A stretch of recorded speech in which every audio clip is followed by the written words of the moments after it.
রিপন, আপনি সকাল থেকেই জানাচ্ছিলেন সেখানকার খবরাখবর, বিজিবি বিএসএফ এর বৈঠক শুরু হওয়ার কথা শেষ হয়েছে কিনা এবং মরদেহ ফিরিয়ে আনার প্রক্রিয়া কত দূর? ইসরাত, এখন পর্যন্ত আমরা যেটা আগের বুলেটিনে বলেছিলাম যে পুলিশের সহায়তা চাওয়া হয়েছে এবং পুলিশও বলছিলেন যে তারা সীমান্তের উদ্দেশ্যে রওনা হয়েছেন। তাদের কিন্তু কাউকে এখন পর্যন্ত এই যে ঘটনাস্থল যেখানে মরদেহ দুটি পড়ে আছে সেখানে এসে পৌঁছায়নি এবং ওই স্থানটিতেই এখনো বিজিবি, বাংলাদেশ বর্ডার গার্ড এবং ভারতীয় যে সীমান্তরক্ষী বাহিনী বিএসএফ তারা সেখানে অবস্থান করছে। মূলত পুলিশ আসার পরই এই মৃতদেহগুলো সেখান থেকে তুলে ময়নাতদন্তের জন্য পাঠানো হবে, এরকম একটি তথ্য আমরা জেনেছি। এখন শুধু অপেক্ষা পুলিশ সদস্যরা আসলেই স্থানীয়দের সহায়তায় সেই মৃতদেহগুলো এখান থেকে, যেহেতু সীমান্ত এলাকা, এখান থেকে হেঁটে অনেক দূরই যেতে হবে, যেমন খালের মোটামুটি হাওরের ভিতর দিয়ে কোনো চলাচলের রাস্তা নেই, মোটামুটি পায়ে হেঁটেই সেগুলোকে এখান থেকে প্রায় 2 কিলোমিটার দূরে যেখানে রাস্তা রয়েছে সেখানে নিয়ে যাবে প্রথমে, তারপর সেখান থেকে উসমানী মেডিকেল কলেজ হাসপাতালে পাঠাবে। এর সাথে আরেকটি বিষয় বলে রাখি যে এই ঘটনাটা আসলে এই অঞ্চলের মানুষের জন্য এটা প্রথম না, এর আগেও এরকম ঘটনা প্রায়ই ঘটছে।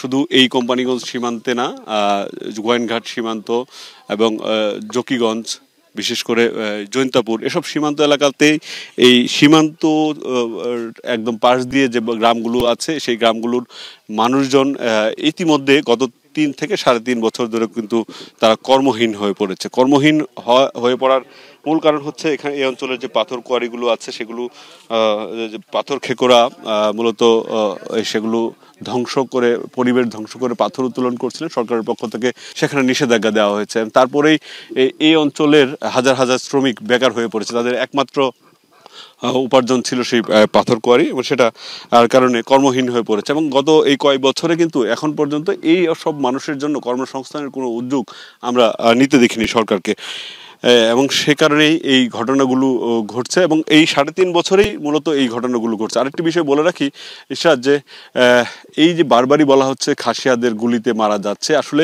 আপনি দেখতে পাচ্ছেন ওপারে কিন্তু কাঁটাতারের বেড়া রয়েছে এবং নোম্যান্স ল্যান্ডে এই ঘটনাটি ঘটেছে। এবং সেখানে আসলে খাসিয়ারা কিভাবে আসছে, এবং সেখানে কিন্তু ভারতীয় সীমান্তরক্ষী বাহিনীর থাকার কথা, সেখানে খাসিয়াদের আসার আসলে সুযোগ নেই।